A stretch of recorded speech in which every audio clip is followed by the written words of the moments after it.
Good evening, I'm Carol Larson. Thank you for joining us tonight. An appeals court agrees to halt the execution of Richard Glossip. The Oklahoma death row prisoner claims he was framed for the beating death of his boss 18 years ago.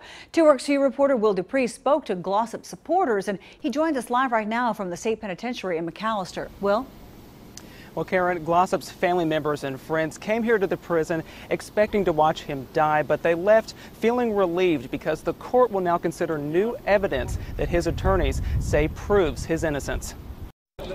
Surrounded by dozens of news crews, family members of Richard Glossip's embraced after finding out a court halted his execution. I just thank the Lord. I'm thanking him for all. I thank him for all. Donna Smith says she's certain her cousin is innocent. Glossip claims that another man framed him for his boss's death back in 1997. The case hinged on one man's testimony. Justin Sneed claimed Glossip paid him to kill their boss at an Oklahoma City motel. Glossip's attorneys revealed new evidence Tuesday of a jailhouse snitch who allegedly said he heard Sneed brag in prison that he set Glossip up. I had to read a goodbye letter to one of my best friends on the phone last night, and now he has a fighting chance. Glossip chose Crystal Martinez as one of the people to witness his execution. She says they became friends last year when she sent him a card in prison. It was just a tiny little greeting card, and I got back a very chunky envelope that needed 2 stamps telling me about his case, telling me about who he was, and I looked into it.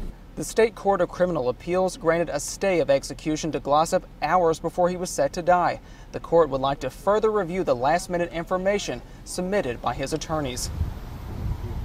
Glossip's legal team says it's collecting more evidence right now. The execution has been pushed back to September 30th.